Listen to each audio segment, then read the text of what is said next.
A millionaire disguised himself as a waiter in his own restaurant and froze when he heard 3 words from a waitress. What he found out next left him stunned. Before we start the story, leave a comment and tell us, what city are you watching from?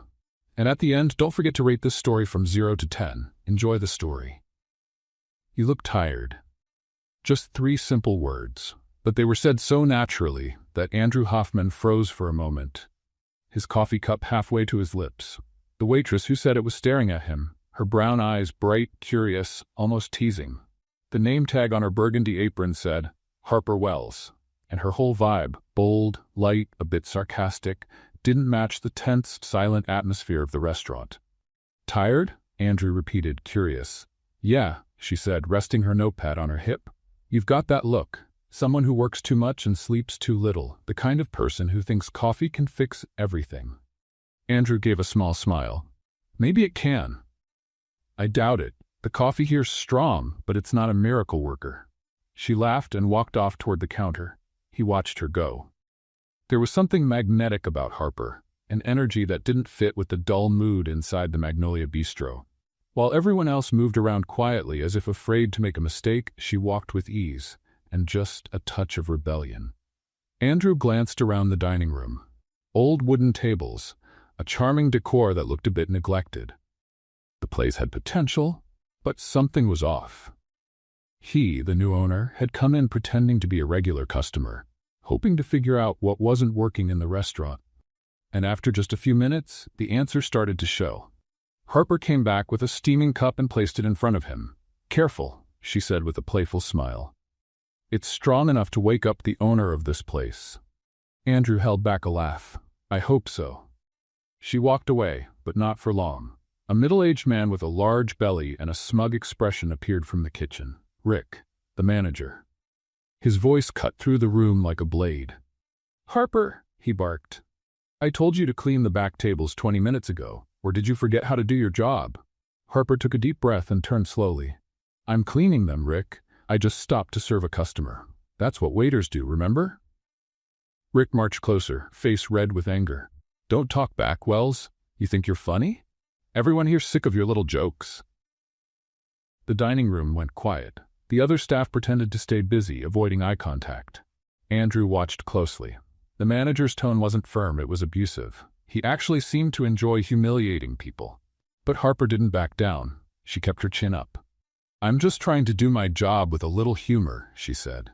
Since someone around here insists on keeping the place as cheerful as a funeral. Rick snorted and stepped closer.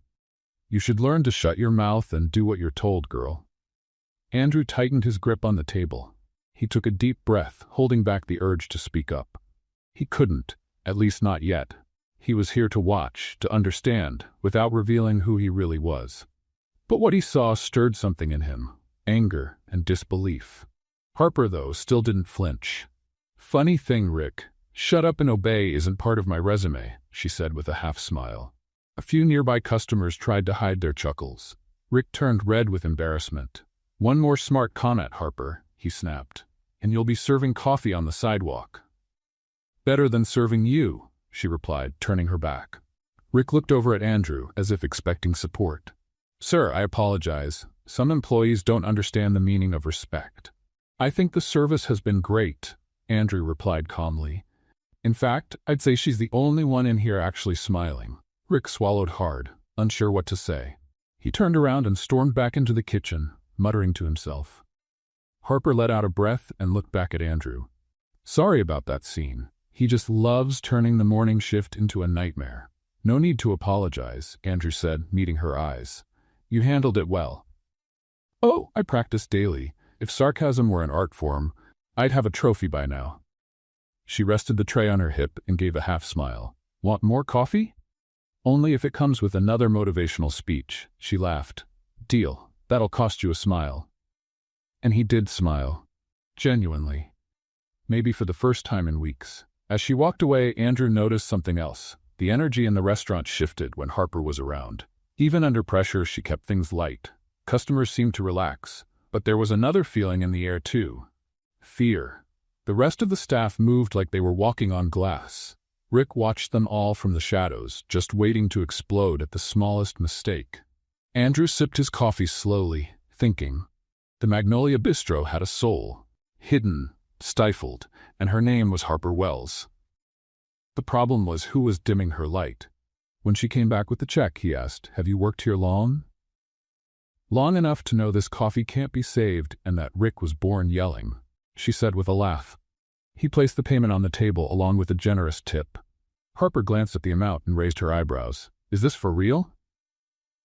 "Consider it a thank you. For reminding me there are still people who speak their minds." She smiled, amused. "Saying what you think is the only thing keeping us sane around here." "And the job? Oh, that's just a detail," she winked. "I lose one a week, but I get great stories out of it." Andrew laughed out loud. It was impossible not to like her. As he stood up to leave, she walked him to the door. "Come back anytime, mysterious stranger." "I just might." He looked at the restaurant sign, then at her. "I think I'll be back sooner than you expect." Outside, the morning breeze brought him back to reality. He walked to his car and, before getting in, glanced once more at the restaurant. Inside, Harper was smiling at another customer, trying to hide her exhaustion, while Rick watched everything with that controlling look. Andrew took a deep breath. He already knew what he needed to do. If he wanted to understand the Magnolia Bistro and fix it, he'd have to see it from the inside. Live what its staff lived. And that's when Andrew Hoffman made the decision that would completely change the course of his life, and Harper Wells's. In the coming days, no one would see the billionaire. And without realizing it, in making that choice, he was about to discover something much stronger than any coffee. The next morning, Andrew sat in his private office, the panoramic view of Charleston stretching beyond the glass windows. He turned his leather chair and picked up the phone. "David, I need a favor. A very specific one."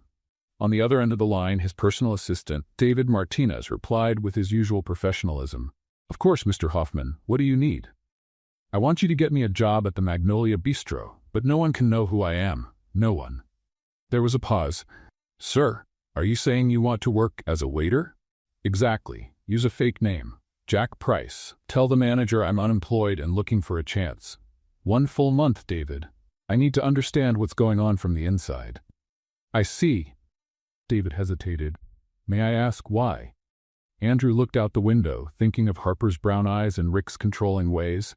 "Because numbers and reports don't tell the whole story. I want to see the truth." "Consider it done. Tomorrow, Mr. Jack Price will officially be on staff." Andrew hung up and smiled. For the first time in years, he felt a strange mix of nerves and excitement. The next day, Andrew parked 3 blocks from the restaurant. Not in his luxury convertible, but in a plain, modest sedan David had arranged. He wore faded jeans, a simple white shirt, and worn-out sneakers. Nothing that would draw attention. He took a deep breath and walked to the back entrance of the Magnolia Bistro, where a small sign read "Employees Only."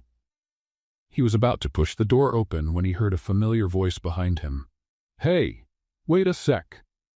Andrew turned around and saw Harper Wells, a backpack over her shoulder and a coffee cup in hand. She looked at him with that curious, playful expression. You came in this week and ordered coffee, didn't you?" "I remember you." She tilted her head. "And now what are you doing back here near the employee door?" Andrew swallowed hard. He hadn't expected to run into her so soon.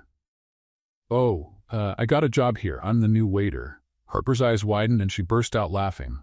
"You? A waiter? Here?" "Yeah. Is that a problem?" No. She shook her head, still laughing. "It's just that, well, good luck. You're going to need it." She walked past him and pushed the door open, motioning for him to follow. Andrew stepped in behind her, trying to hide how nervous he felt. The employee break room was small and cramped, with rusted metal lockers and the smell of old coffee in the air. 3 other people were inside, 2 young guys talking quietly and a middle-aged woman adjusting her apron. "Everyone, this is..." Harper paused and looked at him. "Sorry, what was your name again?" "Jack. Jack Price." "This is Jack. New waiter," Harper said with a teasing smile. "Try not to laugh too hard when he drops his first tray." The guys gave a slight smile but didn't say anything. The woman just nodded and walked out. Andrew grabbed the apron hanging from his new locker and awkwardly put it on. Harper stood nearby, leaning against the wall, sipping her coffee. "First time waiting tables?" she asked. "Is it that obvious? You put your apron on backwards." Andrew looked down and realized the mistake. His cheeks flushed. "Oh, shoot." Harper laughed so hard she nearly spilled the coffee. "This is going to be fun." The first hour was a disaster. Andrew had no idea how to balance a tray. When he tried carrying 3 plates at once, he almost dropped everything on a customer.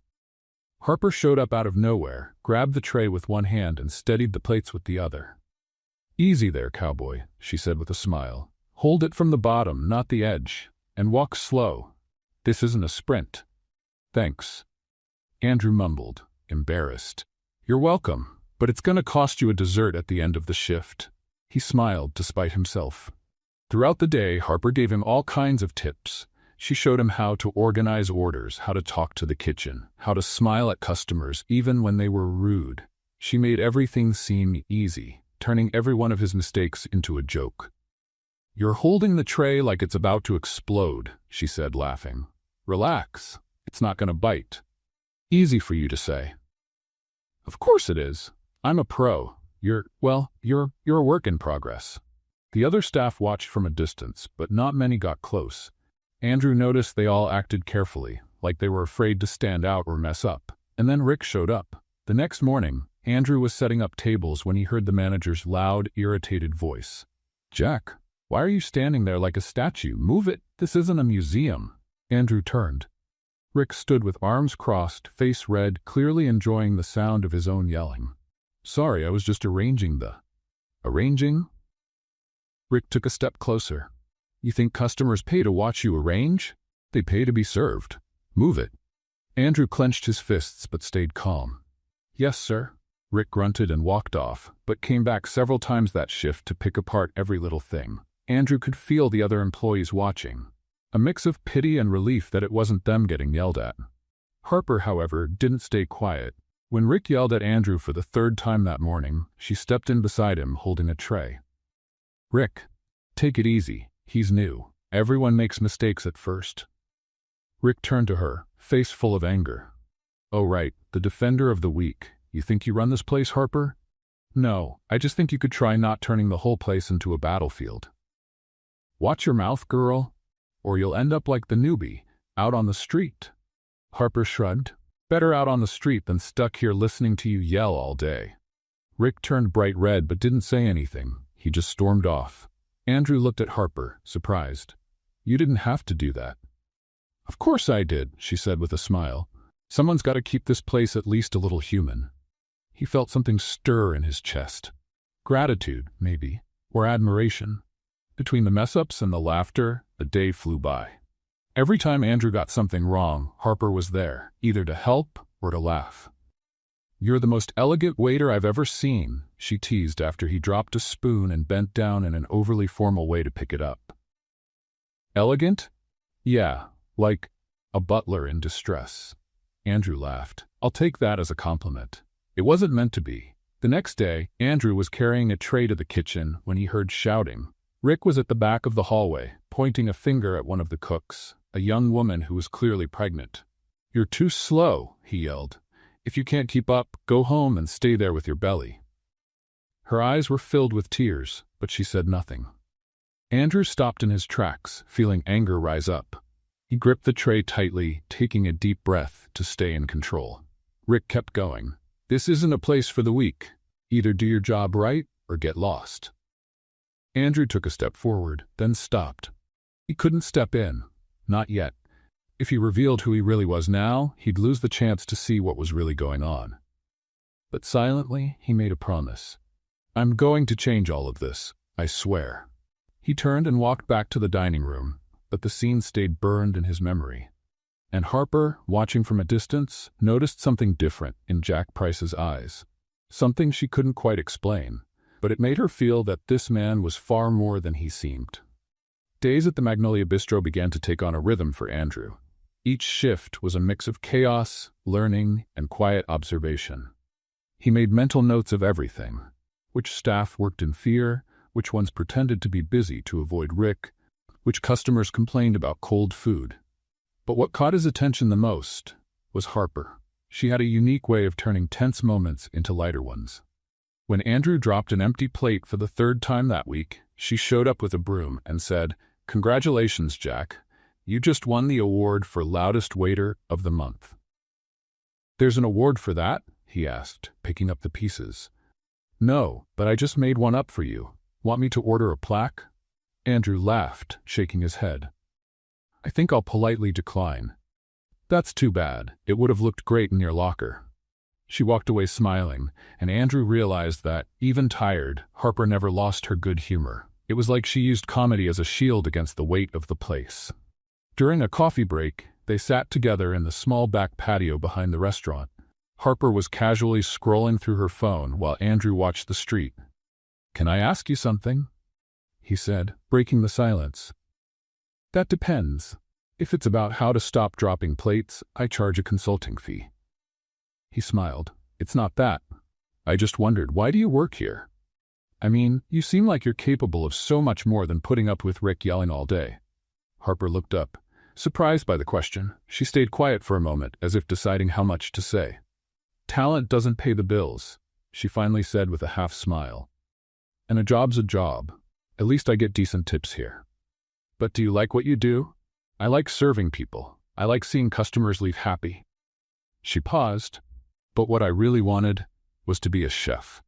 Andrew sat up straighter, intrigued. "Really?" "Yeah, since I was a kid, I loved cooking. My grandmother taught me everything. She used to say good food isn't just about taste. It's about making people feel at home." Harper smiled, but there was sadness in her eyes. "I always dreamed of opening my own place. Just a cozy little restaurant. Nothing fancy. Just honest." "So why didn't you try?" Harper shrugged. "Culinary school is expensive, and when you grow up without much money, dreams tend to take a back seat. You take whatever job you can find and move on." Andrew felt a tightness in his chest. This woman had so much potential, so much passion, and yet she was stuck in a place that didn't value her. "But do you still cook?" he asked. "Sometimes at home. I make my grandma's recipes, try out new ones." She laughed. "Once I tried making a soufflé and it collapsed like a building being demolished. It was hilarious. I bet it still tasted good." "It was awful," Harper laughed. "But I ate it anyway. Wasting food is a sin." Andrew smiled, admiring her spirit. Even with everything she'd been through, Harper hadn't lost her joy. She talked about her dreams with lightness, not bitterness. "You're amazing. You know that?" he said without thinking. Harper blinked, surprised. "Me? Why?" "Because you keep smiling, even when things around you are tough. That's rare." She looked away, a little shy. "Oh, I just pretend well. Deep down, I'm a mess." "I don't believe that." "You should. I'm like one of those dishes that looks nice on the outside but is totally burnt on the inside." Andrew laughed. "You have a food analogy for everything, don't you?" "It's my superpower."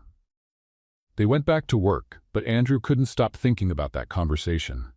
Harper had so much untapped talent, a dream locked away, all because she never got a real chance. He wanted to help, but he knew he couldn't reveal who he really was. Not yet. The next morning, the restaurant was packed. A big group of tourists filled 3 tables in the center, and Harper was rushing around trying to take care of everyone. Andrew helped where he could, but he was still slow. Then Rick showed up. He came out of the kitchen looking furious and headed straight for Harper, who was taking an order. "Harper," he shouted, right in the middle of the dining room. "How many times do I have to tell you to check the orders before sending them in?" Harper turned, confused. "I did check them, Rick. All the orders are correct." "They're not." He waved a slip of paper.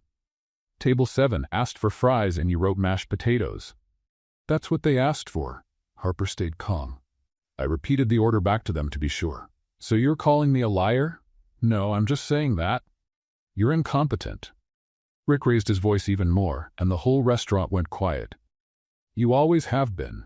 I don't even know why I keep you around." Harper took a deep breath, her face turning red.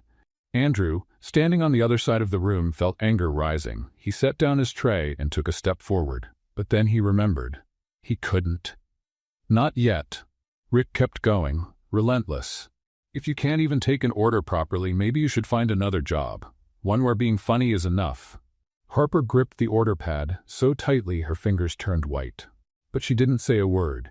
She just turned and walked into the kitchen. Andrew stood frozen, shaking with anger. He watched Rick walk back to his office with a smug look on his face. Then, quietly, Andrew pulled a small notebook from his pocket and wrote, "Rick Thompson, toxic manager. Public humiliation, immediate termination." He'd been doing this for days now, taking notes, names, behavior, patterns. Who was creating problems, who deserved to stay, and who needed to go. But Harper deserved much more than just to stay. At the end of the shift, Andrew looked for Harper, but she had already left. He grabbed his things and headed to the locker room to get his coat. That's when he heard a frustrated sigh. Harper was standing in front of her locker, holding a sheet of paper. Her face had gone pale. "You okay?" Andrew asked, stepping closer. She looked up, and he saw the tears gathering in her eyes. "It's a warning," she said, showing him the paper. "Rick put it in my locker. Says I've been underperforming, and if I make one more mistake, I'm fired." Andrew took the paper and read it. It was cold, formal, and completely unfair. "This is ridiculous. You're the best employee here." "Doesn't matter." Harper shook her head and stuffed the paper back into her locker. "Rick wants me out. He always has. I don't know if it's worth fighting anymore." "Don't give up." Andrew gently took her arm. "Please." Harper looked at him, confused. "Why do you care so much?" He hesitated. He wanted to tell her the truth, that he was the owner, that he could fire Rick on the spot, that he could give her the credit she truly deserved, but he couldn't. "Not yet, because you don't deserve to be treated this way," he said simply. She gave a small, sad smile. "Thanks, Jack, but sometimes I just wish things were different." She picked up her bag and left, leaving Andrew alone in the locker room. He looked at her locker, at the fake warning letter, and felt his resolve solidify. Rick had crossed a line, and Andrew Hoffman was about to draw a new one. That night, Andrew couldn't stop thinking about Harper, about that unfair letter, the way she walked out of the restaurant looking so defeated, the helpless feeling of not being able to tell her who he really was. The next morning, he arrived at Magnolia Bistro, determined to do something, anything. Harper was already there, tying on her apron with stiff automatic movements. Her usual smile was gone, replaced by a tired expression. "Good morning," Andrew said, walking up to her. "Morning, Jack," she replied, not looking up. "You doing okay?" "Wonderful. I woke up. I'm breathing. I'm alive. Productive day." He smiled at the sarcastic reply, but knew she was just hiding how she really felt. The shift was long and tense. Harper moved on autopilot, avoiding conversation. Rick prowled around the restaurant like a vulture, watching for any slip-up. When the shift finally ended, Andrew waited for Harper by the lockers. She walked in with her bag over her shoulder, ready to leave. "Harper, wait," he called. She turned. "What is it? Want to grab a coffee?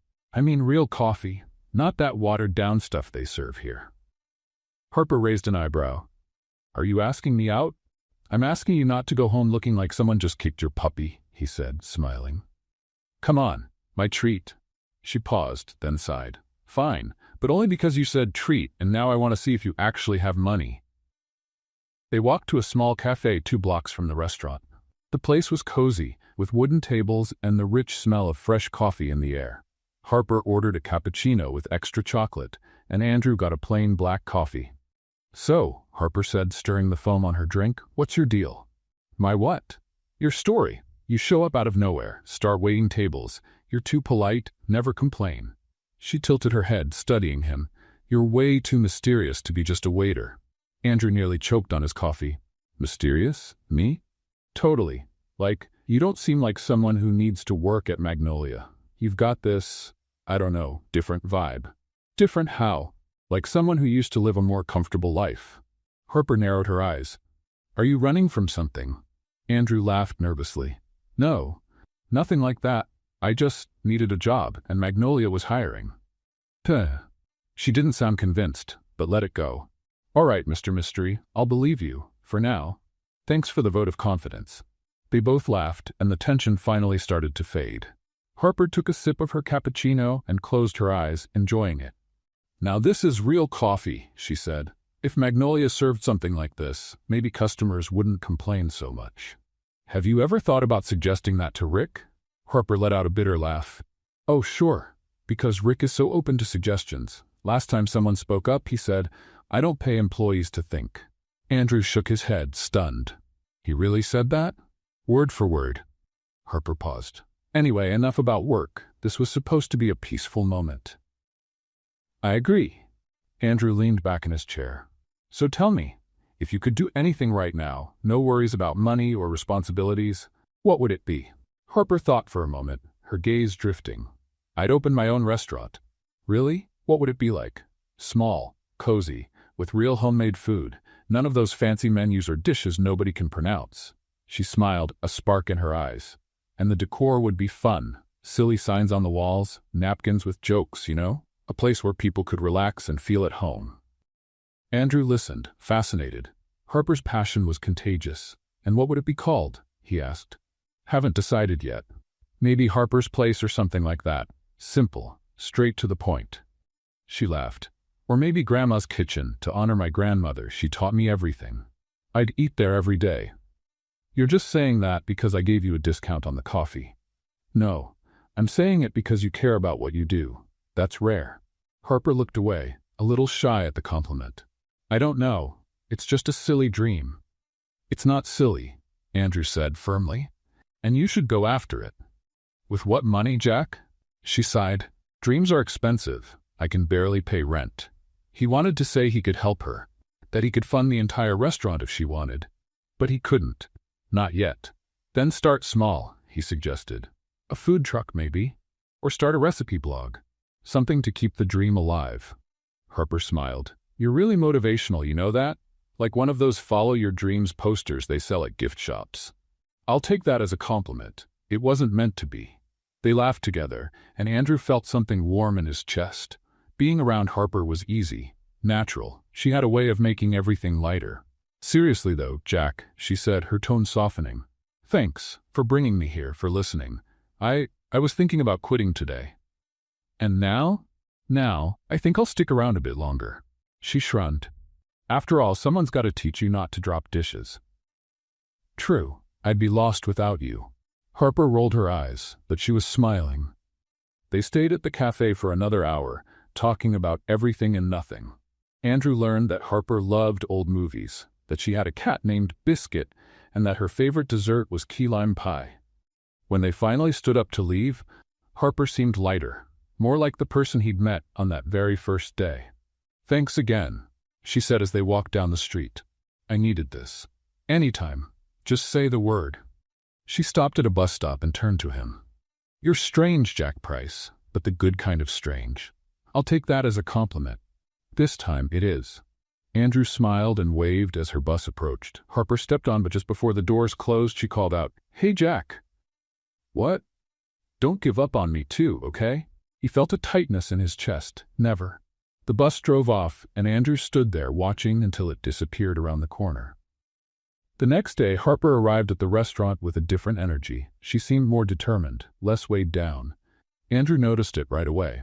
Good morning, he said. You seem different. I slept well, she answered, smiling, and I made some big decisions. What kind of decisions?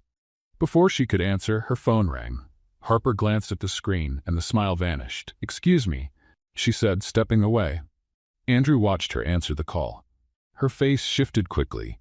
Worry, fear, sadness. When she hung up, Harper was pale. Everything okay? Andrew asked, approaching her. It's my mom, she said, voice trembling. She had a health issue. She needs urgent treatment. Is she all right? She is, but Harper rubbed her face. The treatment is expensive, really expensive, and I don't have enough money. Andrew took a step closer. Let me help. No, Jack. She shook her head. You've already done enough. This is something I have to handle.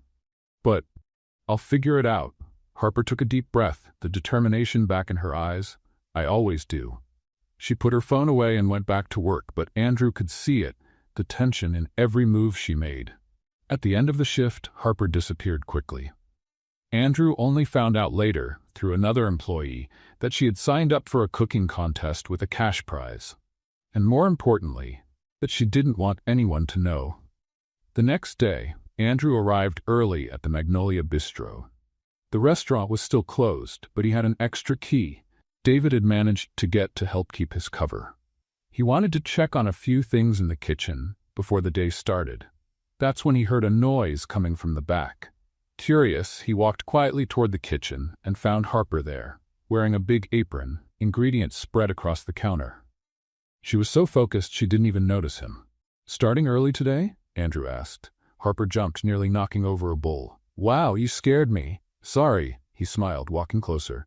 "What are you doing?" Harper hesitated, biting her lip. "Just practicing a few recipes." "For the contest?" Her eyes went wide. "How do you know about the contest?" "I overheard some of the staff talking yesterday," Andrew lied. "Didn't realize it was a secret." "It's just—" Harper sighed. "I don't want Rick to find out. If he knows, he'll find a way to sabotage me." "Makes sense." Andrew looked at the ingredients. "Can I help?" "You?" Harper laughed. "Jack, you can barely carry a tray. Imagine working a stove." "Hey, I can learn. Besides, you'll need someone to taste the food, right?" Harper thought for a moment, then shrugged. "All right, but if you burn my pan, you're buying me a new one." "Deal." Harper started explaining the recipe. A classic southern stew with chicken, vegetables, and special spices. Andrew paid attention, but once he started helping, chaos followed. "Jack, I said 2 cups of broth, not 2 spoonfuls," Harper said, trying not to laugh. "Oh, really?" Andrew looked at the pot. "I thought it looked like too little." "Because it is too little." She grabbed his measuring cup. "Look, let me show you again. This is a cup. You fill it up to here, see?" "Got it."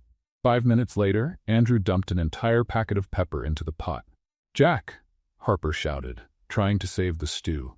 "This isn't a spicy food competition." "Sorry, the package slipped." Harper laughed so hard she had to hold on to the counter. "You're a danger in the kitchen." "I told you I wasn't good at this." "Not good is putting it mildly." She wiped away a tear from laughing. "You're a total disaster." But even with all the mistakes, Andrew didn't give up. He kept helping, following Harper's instructions, and little by little started to get the hang of it, or at least tried. When the first dish was finally ready, after 3 attempts, Harper tasted it carefully. "Well?" Andrew asked, anxious. "It's not bad," she said, surprised. "Actually, it's pretty good. Considering you almost destroyed my kitchen, that's a miracle." "See? I told you I could help. You helped create chaos. That doesn't count." They laughed together, and Andrew realized how easy it was to be around her. Even in the simplest moments, Harper had a way of making everything feel special. In the days that followed, the routine repeated. Harper arrived early to practice, and Andrew showed up to help, which usually meant causing a mess and making her laugh. One morning, he dropped an entire pot of sauce on the floor. "Jack," Harper yelled, still laughing. "How do you manage to be so clumsy?" "It's a natural talent," he said, grabbing a rag to clean up. "A talent I've never seen before," she said, kneeling down to help. "Honestly, you're like a hurricane in human form." "Thank you?" That wasn't a compliment, but her smile said otherwise. Another day, Andrew mixed up sugar with salt and nearly ruined a dessert. "Taste this," Harper said, handing him a spoon. He tried it and made a face. "This is interesting." "Interesting?" Harper tried it too and immediately spat it out. "This is awful. What did you put in it?" "Sugar? That's salt, Jack." "Oh." He looked at the container. They looked the same. Harper shook her head but was laughing. "You're impossible. But admit it, you're having fun." "I am," she said, smiling. "You're like my favorite disaster." Andrew felt something warm in his chest at those words. They stood there, in the middle of the messy kitchen, looking at each other. The laughter faded, replaced by something else, something deeper. Harper stepped forward without even realizing it. "Jack?" He didn't think, he just leaned in and kissed her. It was a soft kiss, almost hesitant, as if he were asking permission, and Harper answered, wrapping her arms around his neck and pulling him closer. The world around them disappeared. There was no kitchen anymore, no recipes, nothing but the two of them. When they finally pulled apart, they were both out of breath. "That was," Harper began. "Unexpected?" Andrew finished. "I was going to say nice, but unexpected works too." She smiled, her cheeks flushed. Andrew chuckled, touching his forehead to hers. "I've wanted to do that for days." "Really? And you didn't because I was too busy dropping things?" Harper burst out laughing, resting her head on his shoulder. "You're ridiculous. But you like me." "Unfortunately, yes." They stood like that for a moment, wrapped in each other's arms in the middle of the kitchen, until Harper's timer went off, reminding them the restaurant would open soon. "We need to clean this up before someone walks in," she said, glancing around at the mess. "Right, we don't want Rick to see this." Together they started tidying up, working in sync. There was a new lightness between them, a connection that hadn't been there before. Andrew knew he was heading into dangerous territory. With every day that passed, keeping the truth hidden got harder. But when he looked at Harper, when he saw her smile, it all felt worth it. The next morning, Andrew was setting the tables when Rick's voice echoed from the kitchen. "Harper, in my office, now." Andrew stopped what he was doing and quietly stepped closer, worried. Through the cracked door he could hear the conversation. "So it's true?" Rick's voice was filled with anger. "You're entering some cooking competition?" Yes," Harper answered, her voice steady, "but it doesn't interfere with my job here." "Doesn't interfere?" Rick let out a bitter laugh. "You've been using my restaurant's ingredients to practice. That's theft, Wells. I haven't stolen anything. I bought the ingredients with my own money. Liar, I saw the inventory. We're missing meat, spices, everything you're using for your little contest." Andrew clenched his fists. That wasn't true. He'd seen Harper buy her own ingredients at the store. "That's not true, Rick," Harper said, staying calm. "And you know it." "What I know," Rick stepped closer to her, "is that you're stealing from me. And if you don't drop out of that contest, I'll report you. I can make sure you lose your job and never work in another restaurant in Charleston again." A tense silence followed. "You can't do that," Harper said, though there was fear in her voice. "Oh, I can, and I will, unless you quit. Right now." Andrew felt rage boiling inside. He stepped forward, ready to walk into the office and reveal everything. But he stopped. If he stepped in now, he'd lose the chance to collect proof against Rick. And Harper would find out he'd been lying all along. He stepped back, heart heavy, and watched as Harper walked out of the office with tears welling in her eyes. She passed him without saying a word, heading straight to the staff room. Andrew stood there, frozen, knowing he had to do something. But what? Andrew found Harper in the staff room, sitting on the bench with her head in her hands. He walked over slowly, unsure what to say. "Harper." She looked up. Her eyes were red, but she wasn't crying. She looked more angry than sad. "You heard?" she asked. "I did." Andrew sat next to her. "And it's all lies, everything he said." "I know that, and you know that." Harper sighed. "But Rick doesn't care about the truth. He just wants me out of here." "Let me help," Andrew said, gently touching her arm. "I can talk to him, or, I don't know, we could gather proof that you bought everything yourself." Harper shook her head. "It won't help, Jack. Rick always finds a way to twist things to his advantage. That's how he works." "Then let's go over his head. Let's talk to the owner." Harper let out a bitter laugh. "Nobody knows who the owner is. He never shows up. He's like a ghost, a rich ghost who buys restaurants and lets them fall apart." Andrew felt the weight of her words. That's exactly how Harper saw him, as an absent ghost. And she wasn't wrong. "There has to be something I can do," he insisted. Harper turned to face him. "You know what I really need, Jack? I don't need someone trying to be a hero and fix everything. I need honesty. I need people to be who they say they are. And I need someone on my side without a hidden agenda." Her words hit Andrew like a punch to the gut. Honesty, the one thing he wasn't giving her. Harper went on, "I've dealt with fake people my whole life. People who make promises and don't keep them. People who pretend to be something they're not." She paused, taking a deep breath. "And I'm tired of it." Andrew opened his mouth to speak, but nothing came out. What could he possibly say? That he was exactly the kind of person she'd just described? That he was hiding who he really was? "Sorry," Harper said, running her hands over her face. "I shouldn't take it out on you. None of this is your fault." "No, you're right," Andrew said, swallowing hard. "Honesty matters." Harper gave a faint smile. "See? That's why I like you. You get it." But he didn't. In fact, he was doing the exact opposite of what she wanted. Harper stood up, adjusting her apron. "Well, no point in sitting around feeling sorry for myself. I've got tables to serve and bills to pay. Life doesn't stop just because the boss is a jerk." "Are you still going ahead with the contest?" Andrew asked. "I am," she replied, determined.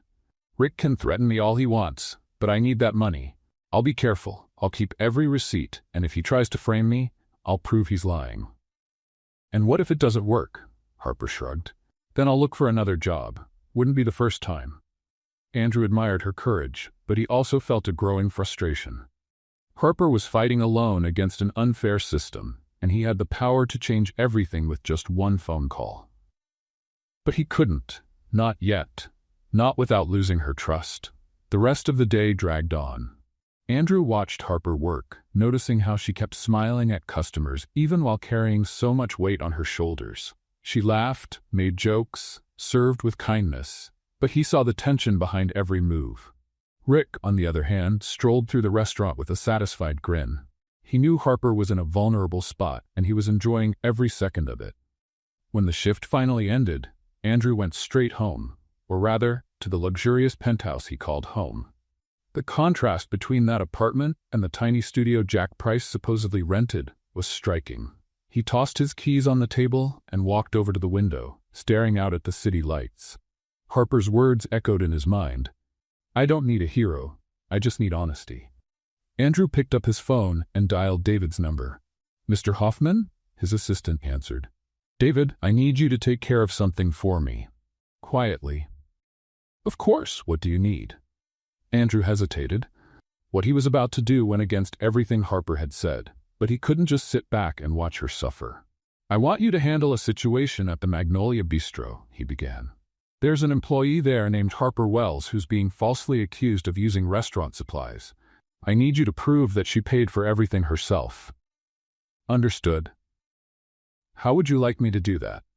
"Talk to the suppliers. Find out what the restaurant purchased in the last few weeks and compare it to what Harper bought on her own. If necessary, pay the suppliers to speak on her behalf." There was a pause. "Sir, that would be bribery," Andrew finished. "I know, but it's for the right reason." "If you're sure." "I am. Make it happen, David, and no one can know it was me." "Understood." Andrew hung up and looked out at the city again. He was helping Harper, yes, but in the wrong way. The dishonest way. Exactly the kind of thing she hated. He let himself fall onto the couch, running his hands through his hair. He had to tell her the truth. But how? How do you explain that you spent weeks lying, pretending to be someone else, sneaking into her life with a false identity? What if she hated him for it? Andrew thought about the kiss they'd shared. The way Harper looked at him, with trust and warmth. If he told her now, he might lose all of it. But if he didn't, he'd be living a lie. He stayed there all night, torn between two impossible choices. The next day, Andrew arrived at the restaurant trying to act normal. Harper greeted him with a tired but genuine smile. "Morning, walking disaster." "Morning," he smiled back. "Did you sleep well?" "Not really. I stayed up thinking about how to prove Rick is lying." She lowered her voice. "But I think I have a plan." "What kind of plan?" Before she could answer, Rick entered the dining room with a strange look on his face. He stared directly at Andrew, his eyes narrowed. "Jack Price," he said, walking over. "Can I talk to you? In private?" Andrew's stomach dropped. "Sure." They walked into Rick's office and he closed the door behind them. The manager walked over to his desk and picked up a few papers. "You know, Jack, something funny happened earlier this morning," Rick began, flipping through the documents. "I called one of our suppliers to double-check an order, and guess what? He told me someone's been asking questions. Very specific questions about ingredients and dates." Andrew kept a neutral expression. "And what does that have to do with me?" "I'm not sure yet," Rick said, leaning over the desk. "But it struck me as odd. And it got me thinking, who exactly are you, Jack Price?" "I'm just a waiter." "Really?" Rick smiled, but there was no humor in it. "Because to me, you don't seem like an ordinary waiter. You've got a certain air about you, too polite, too calm. You seem like someone used to giving orders, not taking them." Andrew felt his heart pick up. "You're imagining things." "Maybe," Rick said, folding his arms. "Or maybe not, so I think I'll do a little digging on you, Jack. Find out who you really are. And if I find out you're hiding something, well, that'll be interesting." Andrew held his gaze, showing no fear. "Be my guest." "Oh, I will?" Rick said, smiling. Andrew left the office with the weight of Rick's threat pressing on his shoulders. Rick was suspicious, and if he found out the truth before Andrew had a chance to tell Harper, everything would fall apart. 2 days later, Andrew woke up with his stomach in knots. Not because of Rick, because of Harper. It was the day of the cooking competition, and he knew how much it meant to her. He dressed casually, jeans, plain t-shirt, a cap, and left the house early. The event was being held at the Charleston Convention Center, a large venue downtown. By the time he arrived, a crowd was already forming. Andrew bought a ticket and blended into the audience, looking for a spot where he could watch without being noticed. He didn't want Harper to get nervous if she saw him. The hall was set up with individual cooking stations, each equipped with stoves, utensils, and ingredients. There were about 15 competitors, each one wearing a mix of confidence and sheer panic. Then he saw her. Harper was at station number 7, tying on a white apron and checking her ingredients. Even from a distance, Andrew could see the tension in her shoulders. "Ladies and gentlemen," announced the host, a tall man in a sharp suit, "welcome to the 10th Annual Charleston Cooking Contest. Today, our talented amateur chefs will have 2 hours to create a dish that represents the heart and soul of the American South." The audience applauded. Andrew clapped along, his eyes fixed on Harper. "And begin." The room erupted into action. Pots clanged, knives chopped, spices flew. Andrew watched, captivated as Harper moved with focus and speed. She looked completely in her element, like she was born to do this. Beside him, a woman whispered to her husband, "Look at the one at station 7. She looks confident." "Very confident," the husband replied. "I bet she wins." Andrew smiled. They didn't even know the half of it. As time went on, some competitors started to fall apart. One man spilled an entire pot of sauce. A woman burned her chicken. Another forgot to turn on the oven. But Harper stayed in control. She worked with a mix of focus and joy. Every now and then, she cracked a joke with the person next to her, or danced a little while stirring something on the stove. It was impossible not to smile watching her. With 30 minutes left, the judges began making their rounds. There were 3 of them: a well-known chef, a food critic, and a culinary school instructor. When they reached Harper's station, she greeted them with a bright smile. "How's it going here?" asked the chef. "Great," Harper replied, seasoning something in the pan. "I'm making a special stew. I call it Southern Magnolia." "Magnolia?" the critic repeated with interest. "Is there a story behind that?"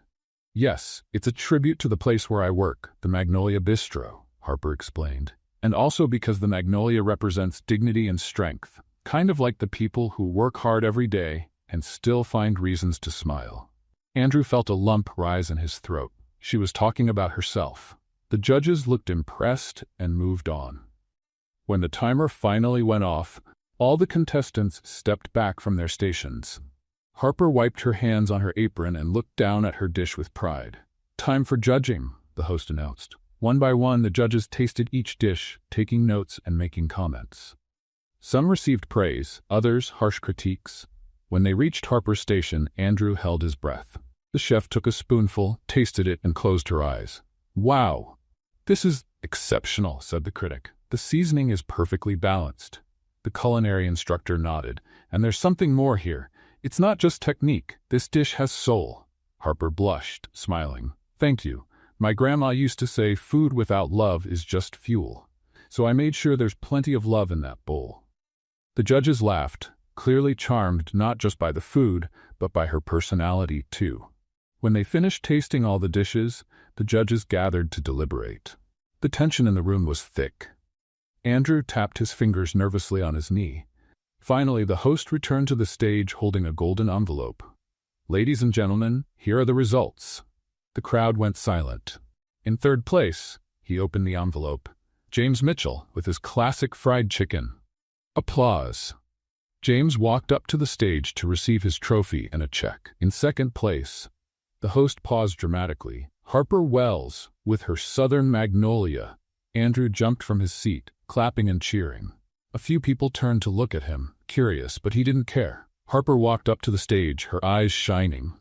She accepted the trophy, a silver spoon engraved with her name and the check. When the host asked her to say a few words, Harper stepped up to the microphone. "Well, I wasn't expecting to win anything, so this is already amazing," she began, making the audience laugh.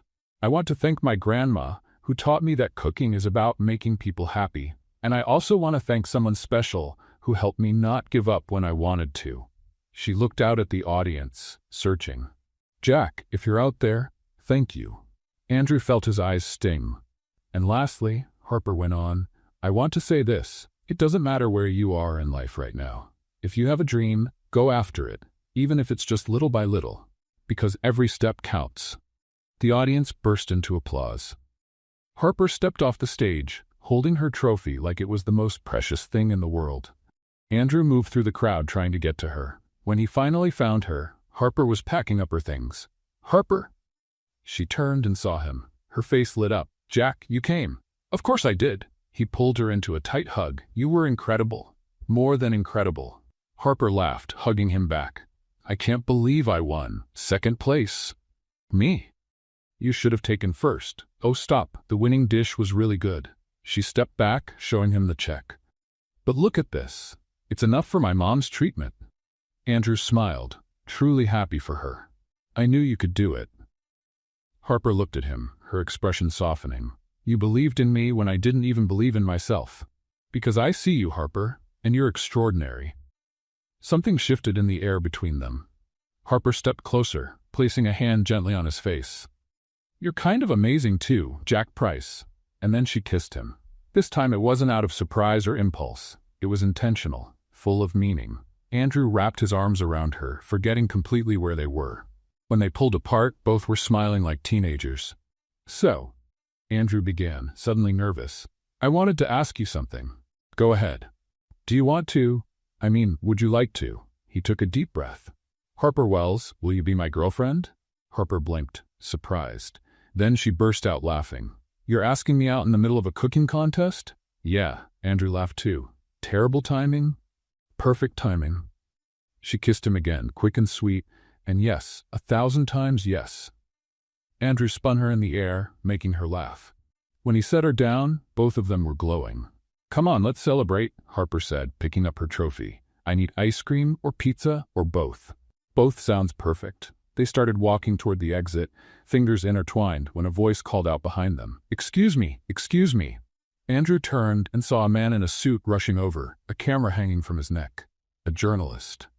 Andrew's heart sank. Sorry to bother you, the man said out of breath. But I know you. You're Andrew Hoffman, the billionaire owner of Hoffman Foods. The world seemed to stop. Andrew felt Harper stiffen beside him. Slowly, she let go of his hand. Andrew began, but he didn't know what to say. Wait, it is you. The reporter looked thrilled. What a surprise seeing you here. Are you scouting new talent for your restaurants? Can I ask a few questions? Andrew barely heard him. His eyes were on Harper. She was looking at him with an expression he'd never seen before. It wasn't anger. It was worse. It was betrayal. Harper. He reached out to her, but she stepped back, hugging the trophy to her chest. I have to go. Harper, wait. Let me explain. No. Her voice was calm but trembling. Not now. She turned her back and walked quickly toward the exit. Harper. Andrew took a step forward, but the reporter blocked his way. Mr. Hoffman, just a quick photo. Andrew ignored him completely and ran after Harper. But when he got to the door, she was already gone, lost in the crowd. He stood there, frozen on the sidewalk, heart shattered. She had found out, and by the way she looked at him, Andrew knew he had lost the only thing that really mattered. The next morning, Andrew arrived at the Magnolia Bistro with a knot in his stomach. He had tried calling Harper all night, but she hadn't picked up. He sent messages. None answered. Now, all he could do was hope she'd show up for work. When he walked into the staff room, Harper was already there, but she wasn't getting ready for her shift. She was emptying out her locker. Harper, Andrew said, his voice lower than he meant it to be. She froze for a second but didn't turn around. She kept putting her things into a cardboard box. Please, just hear me out. He stepped forward. I can explain. Harper finally turned, and the look on her face made Andrew stop in his tracks. There were no tears, just a cold, controlled anger. Explain? She repeated, her voice sharp. Explain what exactly? That you lied to me the whole time? That you pretended to be someone else? That you made me look like a fool? It wasn't like that, wasn't it? Harper let out a bitter laugh. Then tell me, Andrew Hoffman, what was it? Hearing his real name from her lips, laced with so much venom, hurt more than he expected. I wasn't trying to deceive you, Andrew began. I needed to understand what was happening at the restaurant. The numbers didn't add up. People were quitting, and I couldn't figure out what was wrong from a distance. So you decided to play poor? Harper crossed her arms. Decided to go undercover like it was some kind of spy movie? It wasn't about playing, it was about seeing the truth. The truth? Harper stepped closer. You want the truth, Andrew? You're a billionaire who was so afraid to get his hands dirty that you chose to lie to everyone here, including me. Harper, please. You knew how much honesty means to me. Her voice finally trembled. I told you things, I trusted you, and the whole time you were lying. I didn't lie about how I feel, Andrew said quickly. Everything I felt for you was real. How can I believe that? Harper looked at him, sadness behind her anger. How can I trust anything you say now? Andrew opened his mouth, but no words came. Because she was right, he had broken her trust in the worst way. Harper closed the box and picked it up. I quit. What? No, I can't work here anymore, she said, heading to the door. Not when the owner is someone who used me as a social experiment. I didn't use you, Harper. Wait. But she didn't stop. She walked right past him and out of the staff room, leaving Andrew alone with the crushing weight of guilt on his chest. The news of Harper's resignation spread through the restaurant like wildfire. Andrew could hear the whispers, see the confused looks being exchanged. Rick, of course, didn't waste the opportunity. You know what? He said loud enough for everyone to hear during the afternoon shift. I always knew Harper was trouble. Now we find out she was stealing ingredients for contests. That's why she quit before we could fire her. Andrew, standing on the other side of the dining area, dropped the tray in his hands and walked straight toward Rick. That's not true, and you know it. Rick smirked. Oh, really? And how would you know that, Jack? Or should I say, Mr. Hoffman? The room fell completely silent. Andrew felt all eyes turn to him. The staff stared, a mix of shock and confusion on their faces. Rick continued, clearly enjoying himself. That's right, everyone.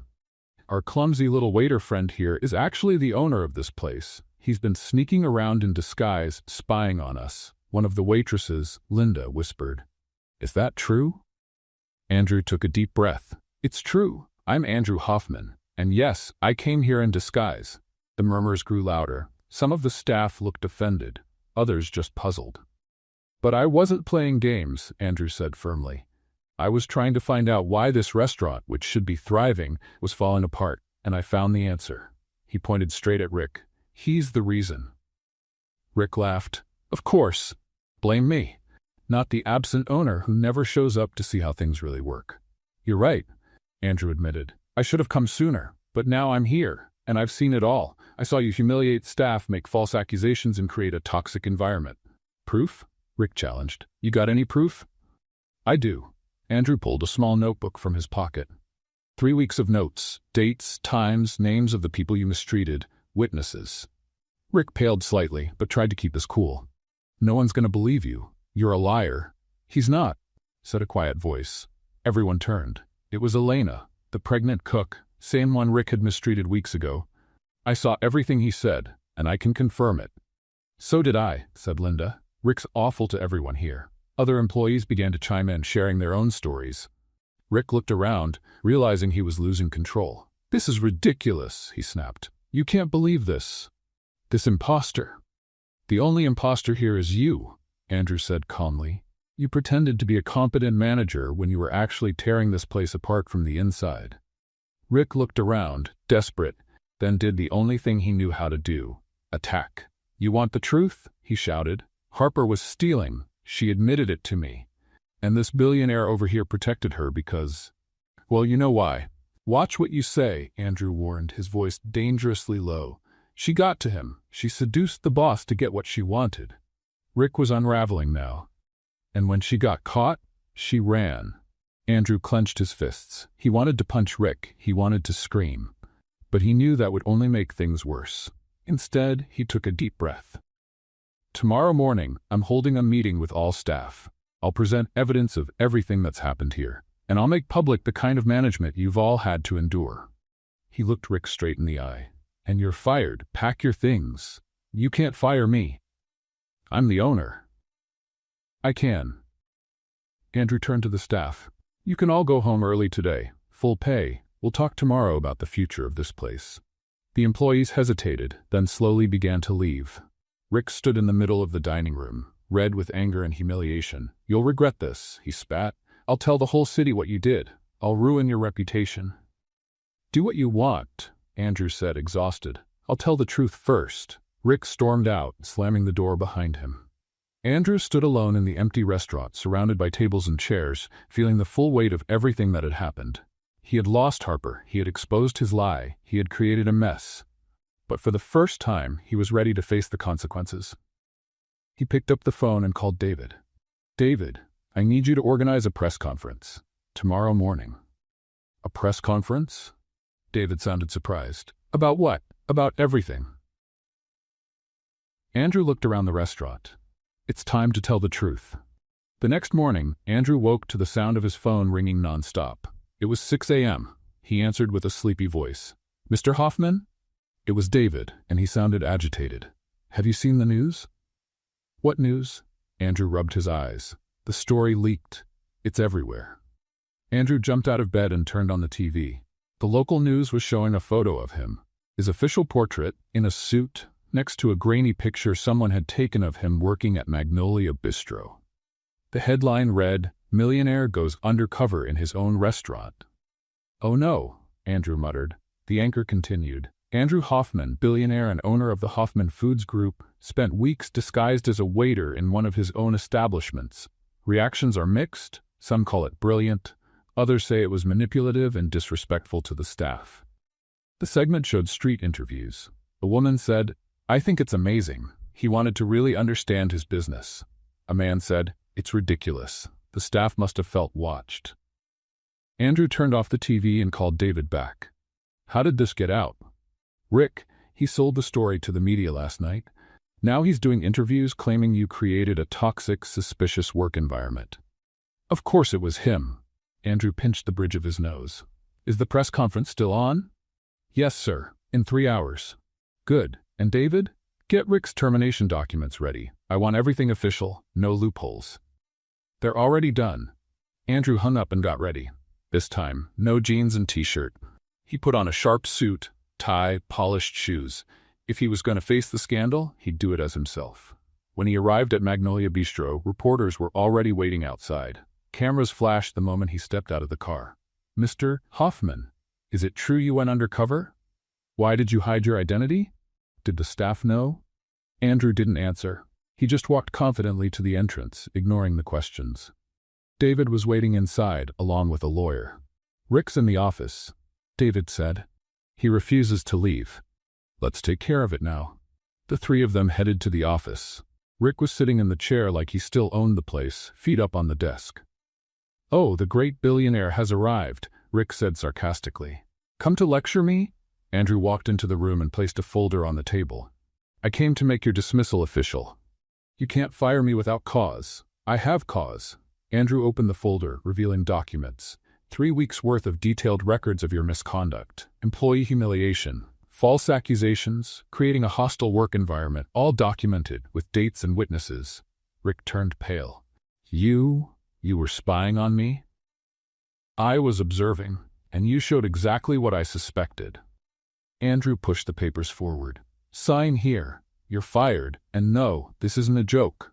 Rick looked at the documents, then at the lawyer, then back at Andrew. "You won't get away with this. I'll sue." "Go ahead," said the lawyer calmly. "We have enough evidence to countersue for harassment and creating a toxic workplace." Rick realized he was cornered. With hands shaking in anger, he picked up the pen and signed the papers. "Have security escort him out," Andrew told David. 2 security guards walked in and escorted Rick to the door. He kept complaining loudly, but no one paid attention. When the door closed, Andrew let out the breath he'd been holding. One problem solved. "You still have the press conference," David reminded him. "I know. Let's go." The press conference was held in the main dining room of the restaurant. At least 20 journalists were present, along with TV cameras and photographers. Andrew stepped up onto a small makeshift platform and adjusted the microphone. "Good morning. Thank you for coming. I'll make a statement and then take questions." He took a deep breath. "My name is Andrew Hoffman, and yes, I spent the last few weeks working undercover as a waiter in my own restaurant. It wasn't an easy decision, but it was necessary. The cameras clicked rapidly. This restaurant was struggling, the numbers didn't add up, employees were leaving, and I couldn't figure out why just by looking at reports. So I decided to see for myself, and what I found was a toxic management, an abusive manager, and amazing employees being held back. He paused. Yes, I lied about who I was, and I understand that some employees feel betrayed, but I never intended to spy or punish anyone. I wanted to understand, and now that I do, I plan to fix it. A reporter raised a hand. What about the accusations that one of your employees was stealing? Completely false, Andrew answered firmly. Those accusations were made up by former manager Rick Thompson as retaliation. The employee in question, Harper Wells, is talented, honest, and was treated unfairly. I'm working to fully clear her name. Is she coming back to work here? Andrew hesitated. That's up to her. But the door is open. More questions followed, about the company, the other restaurants, and the future of Magnolia. Andrew answered them all honestly. When the press conference finally ended, he was exhausted, but he knew he had done the right thing. The next day, Andrew stood in front of Harper's apartment building. He had the address because David had gotten it from the employee records. Something Andrew knew was a little invasive, but he was desperate. He took a deep breath and rang the buzzer for apartment 3B. There was a long pause. Then Harper's voice came through the intercom. Who is it?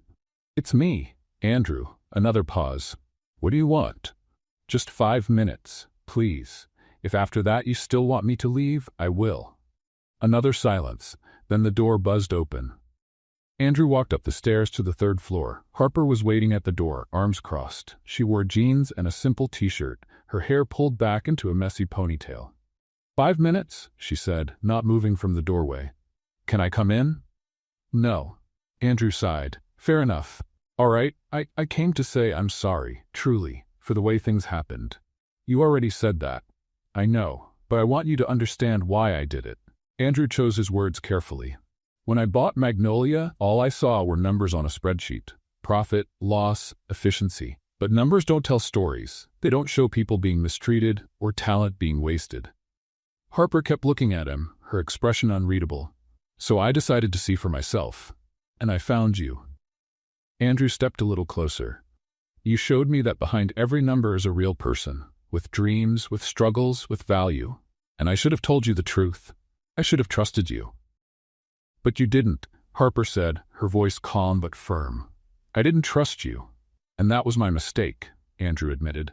But everything I felt for you was real, Harper. Every conversation, every laugh, every moment. I wasn't pretending. Harper looked away. How can I be sure of that? You can't, Andrew said honestly. You can only decide if you're willing to give me a chance to prove it. There was a long silence. Then Harper sighed. Andrew, I believe you felt something real. I felt it too. But it doesn't change the fact that you lied. And lies break trust. I know. And without trust, there's no way forward. She finally looked at him, eyes filled with tears. I need time. Andrew felt his chest tighten but nodded. Take all the time you need. And it's not just about us, Harper added. It's about me. I need to figure out who I am outside that restaurant. Outside of all of this. I understand. Andrew reached into his coat and pulled out an envelope. But before you go, I want to give you this. Harper took the envelope cautiously. She opened it and found a formal letter inside. It's a job offer, Andrew explained. Executive chef at Magnolia Bistro, competitive salary, full benefits, and complete creative control over the menu. Harper read the letter, eyes wide. Andrew, you don't have to accept it now. You don't ever have to accept it. But I want you to know the offer is real, because you deserve it, not because of me, but because you're incredibly talented. Harper folded the letter slowly. I don't know what to say. You don't have to say anything, Andrew said, stepping back. Just think about it, okay? She nodded, holding the letter close to her chest. And Harper? Andrew said before turning. I'm sorry for everything. I know, she said softly. Andrew walked down the steps, each one heavier than the last. When he reached his car, he looked up and saw Harper still standing in the doorway, watching him. He raised a hand. She didn't wave back. She just quietly closed the door. 2 days later, Andrew heard from David that Harper had left town. She had gone to her mother's city to help with her treatment, using the prize money from the competition. She left without looking back. And Andrew stayed in Charleston, alone, waiting for a second chance that might never come. The following weeks were the hardest of Andrew's life. He hired a new manager for Magnolia Bistro, someone experienced, fair, respectful. He raised staff wages, he renovated the kitchen, updated the menu. On paper, everything was running smoothly, but the restaurant had lost its soul. Andrew felt it every time he walked in. The staff was polite, efficient, professional, but the energy was gone. The spark that Harper brought was missing. No one laughed loudly in the kitchen anymore. No one joked with customers. Everything was proper, but cold. One evening, Andrew sat alone at a corner table, staring at the empty dining room after closing. David walked over with a few reports. "Numbers are improving, Mr. Hoffman," he said. "Magnolia's finally back in the black." "That's good," Andrew replied flatly. David hesitated. "You don't sound happy about that." "It's just," Andrew sighed. "What's the point of success if there's no one to share it with?" David didn't reply. He just placed a hand on his boss's shoulder and quietly stepped away. Andrew ran his hands over his face. He had called Harper several times in the early weeks, but she never answered. Sent messages that went unanswered. Eventually, he stopped trying. If she needed space, he'd give it to her, even if it tore him up inside. 2 months passed. Andrew learned to live with the emptiness. He threw himself into work, expanding the business, opening new restaurants. But always, there was a space in his heart that belonged to Harper. Then, one Tuesday afternoon, everything changed. Andrew was walking through downtown Charleston, distracted by his phone, when he caught a familiar scent. Seasoned chicken, southern spices, something warm and comforting. He looked up and froze. Parked on the corner was a food truck painted light blue and white. The sign across the top read in cheerful, colorful letters, "Harper's Heart." Andrew's heart skipped a beat. There was a line of at least 10 people waiting to be served, and there at the window of the truck was her. Harper. She wore a red apron, her hair tied up in a messy bun, smiling as she handed a plate to a customer. Even from a distance, Andrew could tell she looked happy, truly happy. He stepped closer, staying behind a group of people to watch. The menu was written on a chalkboard nearby. Disaster of the day. Fried chicken that almost didn't make it, but turned out just right. Restart soup, because everyone deserves a second chance. Hope pie, sweet enough to make you believe again. Andrew smiled. It was so... Harper. Next, Harper called and a woman stepped up. "I'll have the disaster of the day," the customer said, laughing. "That name is hilarious." "It's based on personal experience," Harper replied with a playful smile. "Once I tried to make fried chicken and almost burned down a kitchen, but I learned from my mistakes, so now it's perfect, or close." The customer laughed. "You're funny. First time I've seen someone sell food with self-deprecating humor. It's my marketing strategy, brutal honesty with a dash of humor." Harper packed up the order. "Here you go. If you don't like it, feel free to complain. I love constructive criticism, or destructive, doesn't matter." The woman took her food, still laughing, and walked away. Andrew watched as Harper served 3 more customers, each interaction full of jokes and warmth. She turned a simple food sale into something memorable. Finally, the line got shorter. Andrew took a deep breath and walked up. When he reached the window, Harper had her back turned, organizing something. "Go ahead with your order," she called without looking. "One disaster of the day, please," Andrew said. Harper froze. Slowly, she turned around. Their eyes met. For a long moment, neither said a word. "Hi," Andrew finally said. "Hi," Harper replied softly. "So, you're back." "I'm back." She crossed her arms, but there was no anger in her expression, just caution. "Been back for 2 weeks. Why didn't you tell me?" Harper shrugged. "Figured you were busy being a billionaire." Andrew gave a sad smile. "Never too busy for you." She looked away. "Andrew, I'm sorry." He raised his hands. "I'm not here to pressure you, just, it's good to see you." Harper studied him for a moment, then sighed. "So do you want the disaster of the day or not?" "I do." She prepared the meal in silence, packed it, and handed it to him. $10. Andrew paid and took the food. "Can I eat here?" Harper pointed to a small plastic table next to the food truck. "Go ahead." He sat down and opened the box. The chicken was perfectly golden, crispy on the outside, juicy inside. There was mashed potatoes, sautéed collard greens, and a sauce that smelled amazing. Andrew took the first bite and closed his eyes. It was incredible. Well, Harper appeared at the window, pretending not to care. Gonna complain or compliment? Harper, this is outstanding. She smiled, trying to hide her pride. Thanks. Seriously, it's better than anything we served at Magnolia. Don't exaggerate. I'm not exaggerating, Andrew said, looking up at her. You're amazing, and this food truck is amazing. You're doing exactly what you always dreamed of. Harper leaned on the window. Yeah, it's not a full restaurant yet, but it's a start. It's more than a start. It's a dream coming true. They were quiet for a moment, just looking at each other. How's your mom? Andrew asked. Better, much better. Harper smiled genuinely. The treatment worked. She's recovering well. I'm glad to hear that. Thanks. She paused. And you? How's Magnolia?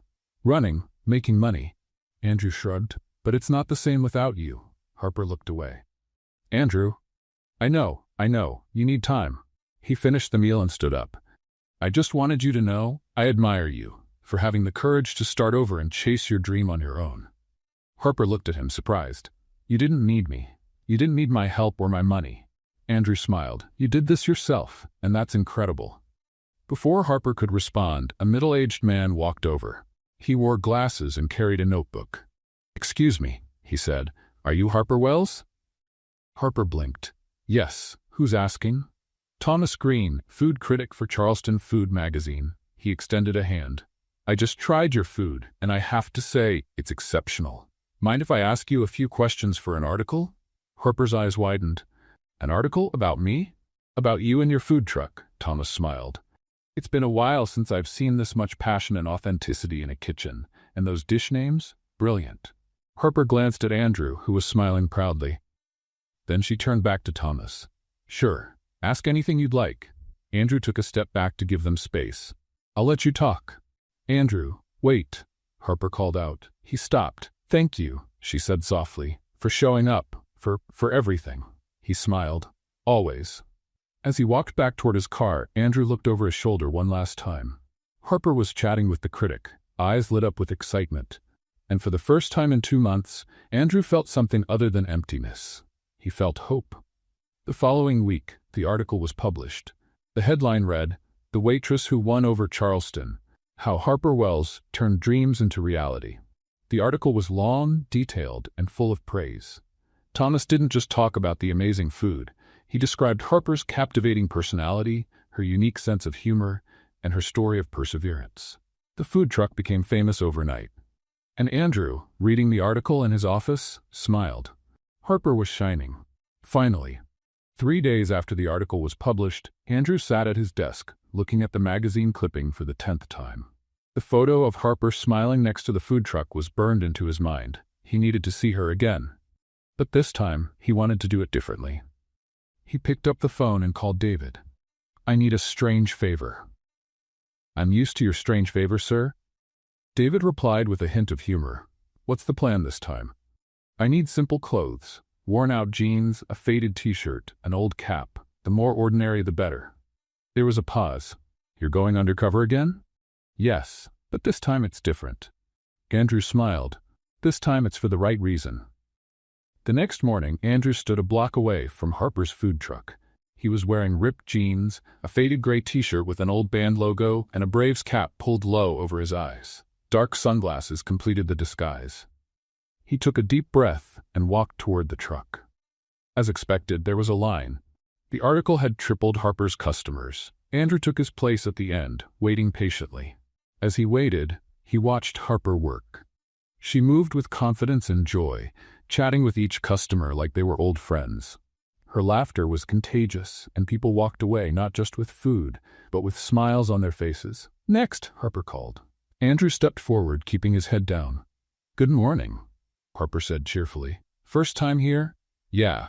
Andrew lowered his voice slightly, making it sound rougher. Heard great things. Oh, must be because of that article. She laughed. I still can't believe someone wrote about me. Anyway, what'll it be? Andrew looked at the menu. The restart soup. Harper paused, something shifting in her expression. Really? Really? He looked up just enough for her to see under the cap. Harper's eyes widened. Andrew? He took off the sunglasses and smiled sheepishly. Hi. You're in disguise again? She wasn't sure if she should laugh or be annoyed. Technically, yes, Andrew admitted, but only because I wanted to see if you'd recognize me. And also because, well, I wanted to order the restart soup. It felt right. Harper crossed her arms, but a small smile tugged at the corners of her mouth. Are you seriously starting over? With another disguise? This time no lies, Andrew said firmly. I just came because I wanted a fresh start, a real one. No secrets, no games, just honesty. People in the line behind him started whispering, recognizing who he was, but Andrew didn't care. Andrew, Harper began. Wait, let me say this. He turned to the people in line. Folks, can you give me a minute? I promise I'll be quick, and lunch is on me today. There were cheers and some laughter. Andrew turned back to Harper. Harper Wells, he began, loud enough for everyone to hear. You are the most amazing person I've ever met. And I messed it all up because I was too afraid to be honest. I spent weeks pretending to be someone else because I was scared to face the truth about my own mistakes as a businessman. Harper watched him, her eyes shining. But you taught me that success means nothing if you don't treat people with respect. That money can't buy character, and that honesty is worth more than any profit. He stepped closer. I've learned more from you in these 2 months than in all my years running a company. Someone in line shouted, Go for it, man. Andrew smiled but kept his eyes on Harper. And I know I ruined everything. I know I hurt you. But if you give me a chance, just one more chance, I promise to be the man you deserve. No costumes, no lies, just me. Harper wiped away a tear running down her cheek. You're ridiculous, you know that? I know. You show up here in another disguise, make a public speech, buy everyone's food. Yeah, kind of dramatic, I know. Kind of? Harper laughed through her tears. This is straight out of a romance movie. So? Andrew paused. Is that a yes? Harper looked at him for a long moment, then she sighed. Andrew Hoffman, you are the most complicated, confusing, and frustratingly sweet man I've ever met. Is that a compliment? I'm still deciding. She leaned out through the food truck window. But yes, I forgive you. Andrew's heart jumped. Really? Really? But with one condition. Anything. Harper pointed at him. If you want to be in my life, you show up wearing an apron, not a suit. I want the Andrew who drops pans and messes up measurements, not the billionaire stuck in offices. Andrew smiled, his expression softening. Deal. Can I have an apron now? Harper laughed. Wait, what? You said I need to come with an apron. He walked around the food truck and stepped in through the side door. So put me to work. Andrew, I've got a huge line. Perfect, I'll help. He grabbed an apron hanging nearby and slipped it on. What do I do first? Harper shook her head but was smiling. You're impossible, but you love me. I'm still deciding about that too. Andrew stepped closer, close enough to feel her warmth. Let me help you decide. And then he kissed her. It was a soft kiss full of promises and fresh starts. Harper kissed him back, arms wrapped around his neck, completely forgetting about the line of waiting customers. Outside, the crowd erupted in cheers and applause. When they finally pulled apart, they were both grinning like teenagers. All right, I've decided, Harper said. I definitely love you. Thank God. Andrew rested his forehead on hers. Because I love you too, madly. Really? Since when? Since you told me I looked tired and needed better coffee. He laughed. I think I fell for you right then and there. Harper laughed and gave him another quick kiss. You're ridiculous. You're a ridiculous guy. My ridiculous guy, she agreed. A customer shouted from the window. Hey, not that we're not enjoying this adorable moment, but can we order some food? Harper and Andrew pulled apart, laughing. All right, Harper called back. Sorry, show's over. Actually, Andrew picked up a spoon and held it like a microphone. I'd like to announce that all meals today are on the house, courtesy of Andrew Hoffman. Consider it a celebration. The crowd cheered again. Harper playfully smacked his arm. You can't just offer free food without asking me first. I can. I'm a silent investor now. You're what? Andrew smiled. We'll talk about that later. For now, teach me how not to burn the soup. Harper rolled her eyes, still smiling. You're going to be a disaster in my kitchen. Probably. He pulled her in for one more quick kiss. But it'll be fun. And as they worked side by side, serving customers, laughing at mistakes, and sharing loving glances, they both knew. This time, it was real. No disguises, no lies, just love, and lots of delicious food. 6 months later, Andrew stood in front of the Magnolia Bistro watching the final touches for the big reopening. The restaurant had been completely transformed. The once dull and serious walls were now painted warm shades of cream and soft green. Plants filled the space, bringing it to life. But the most eye-catching part? The funny signs hung all over the walls. One read, "Warning, temperamental chef, but the food's worth it." Another, "Didn't like it, blame the sous chef. Loved it, thank the chef." And his personal favorite, hanging right above the kitchen entrance. "We cook with love. And a little chaos." "You're grinning like a fool," said a voice behind him. Andrew turned to see Harper, wearing a spotless white apron, her hair in an elegant but messy bun. She looked beautiful. "I'm admiring the work of the new executive chef and co-owner," he said, pulling her into a hug. "Co-owner," Harper repeated, still getting used to the title. "It still feels surreal. You deserve it." Andrew kissed the top of her head. "Every dollar invested, every minute of planning. This is yours." Harper looked around, eyes sparkling. "Ours. This is ours, Andrew." He smiled. Over the past months they had worked side by side, rebuilding Magnolia. Andrew had made Harper a full partner, not out of guilt or pity, but because she earned it. She brought the creative vision, the bold flavors, the soul the restaurant needed. He took care of the finances and operations. Together, they were unstoppable. "Is the kitchen crew ready?" Andrew asked. "Ready and terrified," Harper laughed. "But the good kind of terrified, the excited kind. And the menu? Oh, you're going to love it." She tugged his hand. "Come take a look." They walked to the entrance, where the new menu was displayed on a sleek board. Andrew read the dish names and burst out laughing. Forgiveness chicken, because everyone deserves a second chance. Reconciliation risotto, creamy the way it always should have been. Truth pie, sweet but honest. Fresh start steak, grilled to perfection, finally. "Harper, this is brilliant," Andrew said. "I know," she said with a playful smile. "And before you ask, yes, I added the story of each dish to the menu. Customers will know that the forgiveness chicken is a tribute to our mistakes. And the reconciliation risotto stands for when we made things right again." Andrew wrapped his arms around her. "You turned our story into culinary art." "Exactly." Harper rested her head on his chest. "And if people are going to talk about us anyway, they might as well eat well while they do." They laughed together, content in the embrace. "Mr. Hoffman, Miss Wells," David called, rushing over with a clipboard. "The first guests will be arriving in an hour. Everything has to be perfect." "It is perfect, David," Harper assured him. "Relax, you'll give yourself an ulcer." "A small ulcer is acceptable if the night's a success," he replied seriously. Andrew and Harper exchanged amused looks. An hour later, the Magnolia Bistro was full. There were journalists, food critics, local business owners, and loyal customers who had followed the restaurant's journey. Even a few former employees from Rick's time were invited, now happily working elsewhere. Linda, the former waitress, came over and gave Harper a big hug. "Look at you, executive chef." "Look at us," Harper corrected her. "You're managing that amazing Italian place." "Thanks to you for recommending me," Linda smiled. "You've changed a lot around here, Harper. We changed it." Harper looked toward Andrew, who was speaking with a group of investors. Together, the night was a complete success. Every dish came out perfectly. Customers laughed at the clever signs. The atmosphere was warm, welcoming, just as Harper had always dreamed. Thomas Green, the critic who had written the piece about the food truck, tasted the reconciliation risotto and closed his eyes in delight. "Harper, this is heavenly."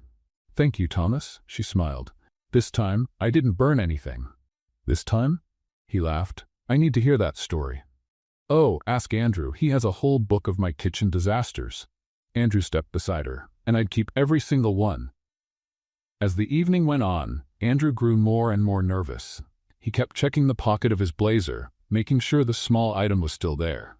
Harper noticed. "You okay? You seem jittery." "I'm great," he lied. "Just excited." "Excited? You're sweating." "It's the heat from the kitchen." "Andrew, we're in the dining room with air conditioning." He laughed nervously. "Right." Harper narrowed her eyes at him, but got distracted when a customer asked for a photo. As dinner wound down and dessert was being served, Andrew gave a subtle signal to David, who quietly approached the small band playing background music and whispered something. The music stopped. Andrew picked up a microphone. "Good evening, everyone," he said, his voice echoing through the room. "Thank you for being here tonight to celebrate the reopening of the Magnolia Bistro." Polite applause. Harper looked at him, puzzled. They hadn't planned any speeches. "Tonight is special for many reasons," Andrew continued, "but mostly because it marks a fresh start, a second chance, and I've learned that second chances are something to cherish." He walked to the center of the room, where Harper stood near a table. "A year ago, I walked into this restaurant in disguise, trying to figure out what was wrong, and I found more than just answers." He looked directly at Harper. "I found you." Harper's eyes widened. "Andrew, what are you doing?" "Something I should have done months ago." He dropped to one knee. The room went silent. Phones came up, capturing the moment. Harper covered her mouth with her hands. "You're not—" Andrew pulled a small blue velvet box from his pocket and opened it, revealing a delicate ring with a single diamond. "Harper Wells, you taught me what truly matters. You showed me that success without heart is meaningless, that honesty is worth more than any fortune, and that real love embraces flaws and celebrates new beginnings." Tears were already streaming down Harper's cheeks. "You made me laugh in my worst moments, challenged me when I needed it, and loved me even when I didn't deserve it." Andrew smiled. "And I want to spend the rest of my life trying to be worthy of that love." He took a breath. "Harper Wells, will you marry me? This time, no disguises, no lies, just the two of us, exactly as we are." The entire room held its breath. Harper looked at him, at the ring, then back at him. And then, being entirely herself, she said, "Only if I get to pick the wedding menu." The room burst into laughter and applause. Andrew laughed too, and finally, the tears started to fall. "Deal? You get to choose everything. Menu, decorations, music, all of it. And you promise never to dress up as a waiter again?" "I promise, unless you ask me to." "And you promise not to burn my risotto?" "I promise to try." He smiled. "So, is that a yes?" Harper got down on one knee in front of him, holding his face in her hands. "It's a big, giant yes, the size of your ego when we first met." "Hey," Andrew protested, but he was laughing. "It's true." Harper kissed him gently. "But I love you just the same. Even your ego." Andrew slipped the ring on her finger, and she looked at it for a moment before pulling him in for a deeper kiss. The room burst into applause, cheers, and celebration. When they pulled apart, they were both crying and smiling at the same time. "I love you," Andrew whispered. "I love you too," Harper said, wiping his tears. "My favorite clumsy billionaire. Your favorite sarcastic millionaire. Look at us, already matching titles." She laughed. David showed up with champagne, and everyone toasted the couple. The band started playing again, this time a lively tune, and people began to dance. Andrew pulled Harper to the center of the room and twirled her around. She laughed, letting go of all the stress and weight from the past few months. "Who would have thought, huh?" she said, dancing a little awkwardly in his arms. "The billionaire and the waitress." "Former waitress," Andrew corrected. "Now you're an executive chef, a business owner, and my future wife. And you're my partner, my best friend, and a permanent kitchen disaster." "Permanent? You burned water the other day, Andrew." "Water." He laughed. "Fair enough." They kept dancing, surrounded by friends, staff, and customers.